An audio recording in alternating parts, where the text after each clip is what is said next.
Good morning, America. I think I want to talk a minute about what we call looting,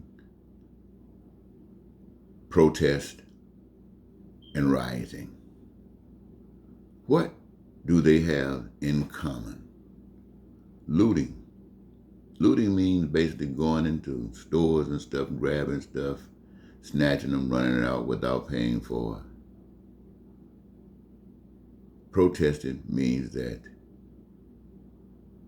you're dissatisfied with something and you're drawing attention to it. Rioting basically means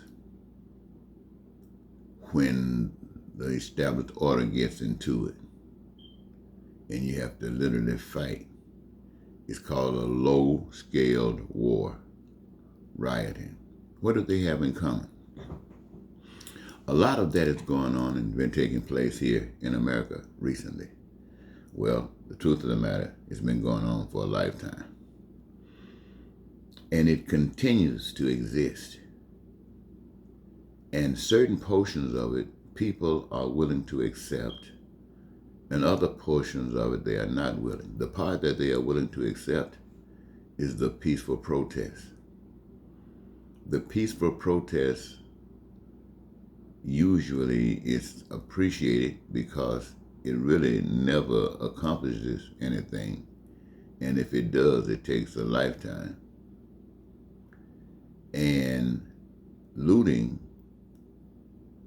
and rioting basically extends the suffering from those who loot or those who protest to those who sit back and wonder what you're protesting for.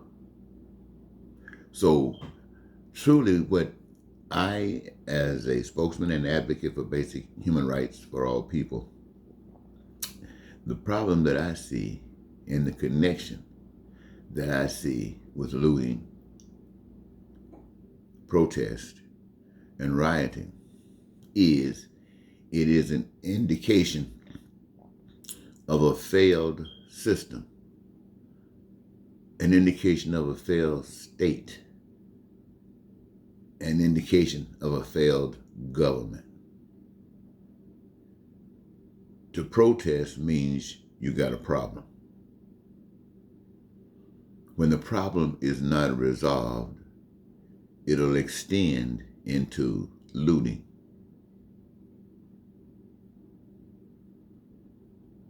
When the problem is not resolved, it will extend into rioting.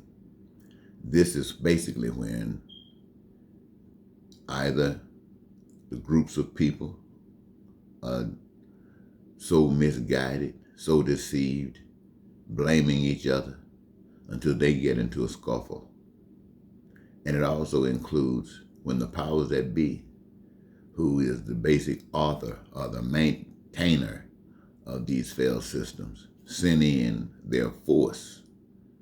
This is when they let you know they really do not care what you are protesting about, what your complaint is.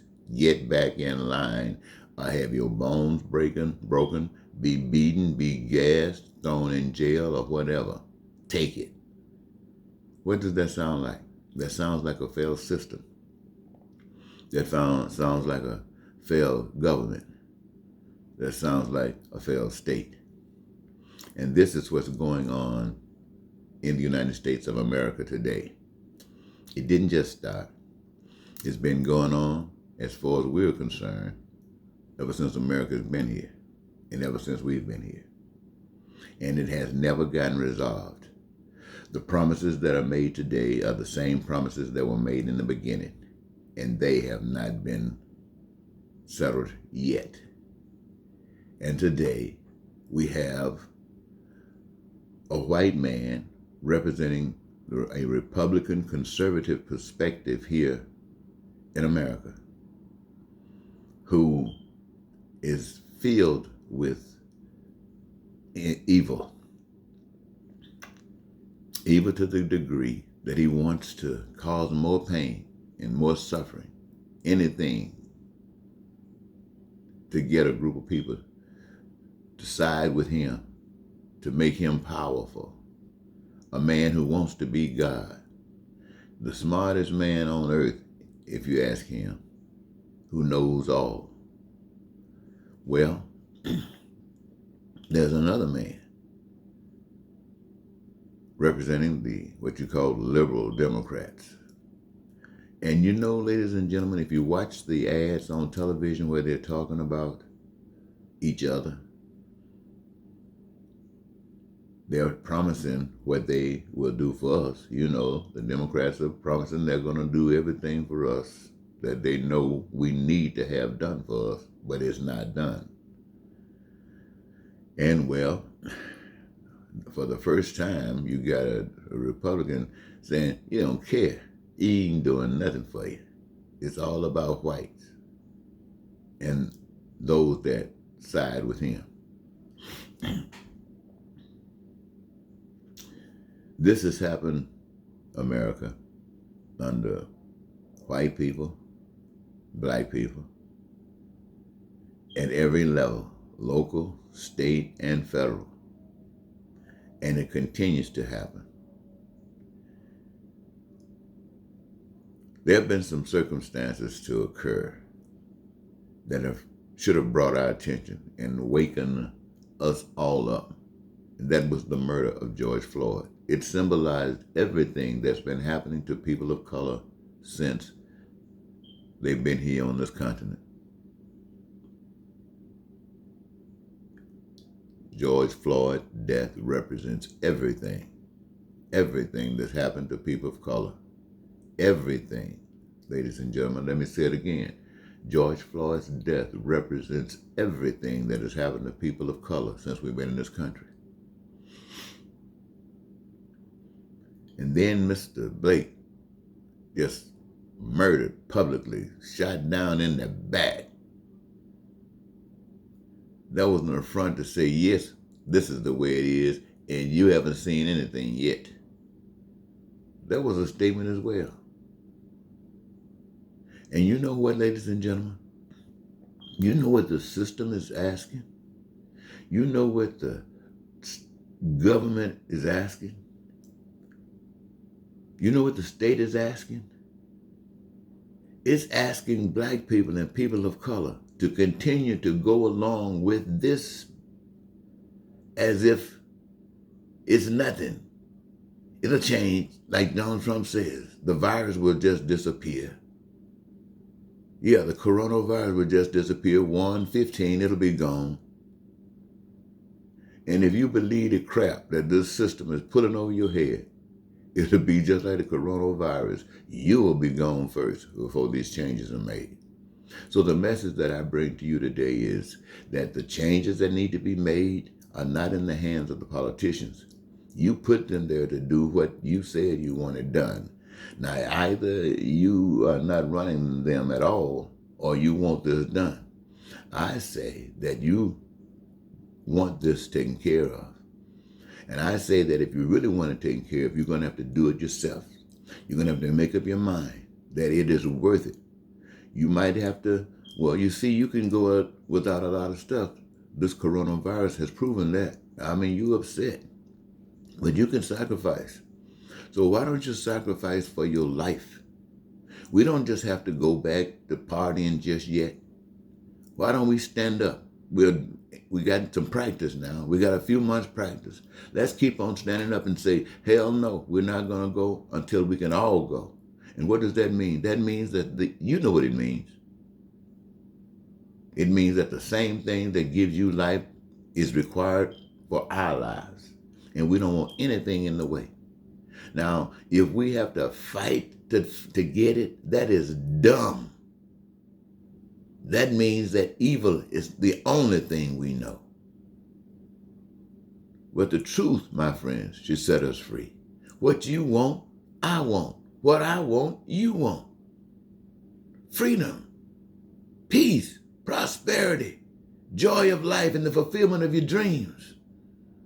And the only way you can get it, the only way you deserve it, is when you recognize that you are not the boss.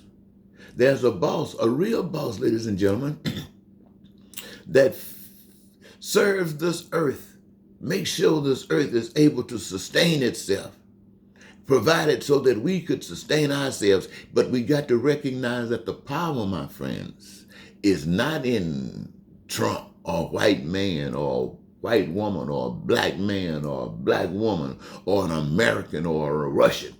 The power, the real power of life, I'm not talking about the power of death. That's in man's hand. That's what they're trying to do now, kill us all. But the power of life is in God's hand. And God is our Father. God is our mother. God is our life. God is the one that we deal allegiance to. We treat each other right because God requires it. Why? Because we are brothers and sisters. We are one family. We care about one another. Why? Because that's what we are. And when we care about one another, we were made to be that way. To keep it that way means we treat each other like we want to be treated. We start messing over one another. We make each other angry with us. And how do we start messing? By somebody lying to us, deceiving us. We buy that crap. It is our duty. It is our responsibility to anytime we see somebody in pain, anytime we see somebody start suffering, for us to stand up and do something about it. Not just say something, but do something about it. Make sure it gets out of this way. Now, I've lived a long time, ladies and gentlemen. I'm getting ready to tell you now that when you get to be old like I'm getting, you need, and you can begin to see that if you keep on living, there's going to be a lot of care that's going to be required for you, just like a baby. And if you haven't prepared for it, you're not even prepared for that by loving folks all your life, loving folks, teaching folks what love is, making sure that the pain and suffering that we engage ourselves or have to deal with in our lifetimes, and as many as that we control them. Sicknesses and diseases, open up that medicine field. Let people, researchers, go in and discover, do research, find out what it's going to have to do to get rid of colds. What is going to have to be necessary to make sure nobody got cancer again or MS. Or what are we going to have to do? Get busy. Nobody got time to be hating. Go to work. Do your thing. Every last one of you came here with a gift, with a desire to be somebody, to do something, to contribute, and the world needs you. We need one another. And you know what, ladies and gentlemen? Our reward for using our gifts to serve humanity gives us our needs, our wants, and our desires met. It makes sure that we're never without anything that we need. Anything that we need, want, and desire, is we've already made it. If we've imagined it, the hands of man have gone and utilized the resources that God has given us, and we've caused those things to exist. And they are to exist for the benefit of anybody, any human being on the face of the earth that wants, need, or desire. No money, nothing should keep it from it. Why? Because God has provided it. God has provided it. And don't let a man try to sell it to you, and then some of you can get and some can't. Now they're ready to take you to war. Now they want to tell you white and black can't mix. That the black is no good. They've been telling you that for 400 years. Now they sent Joker back and trying to say, it's real, it's true. Well, no, ladies and gentlemen, it's only true if you let it be. If you let it be. There's no reason whatsoever that we should continue from this coronavirus thing, stepping back with women being underpaid, black folks can't get health care, poverty existing, crime. There's no reason in the world we should continue on this stuff. And did Joe Biden tell you how you can end that? Did Donald Trump tell you how you can end that? Then why are you buying and smoking that pipe when there's another pipe you can smoke? And it's called the pipe of life. You ought to try it sometime. Think about what I said with you, ladies and gentlemen. I just want to spend a few moments with you. I woke up cold. We just had these very, very hot days, and now it's like turn that thermostat, you know? So until next time, ladies and gentlemen, Eddie Marcus saying goodbye.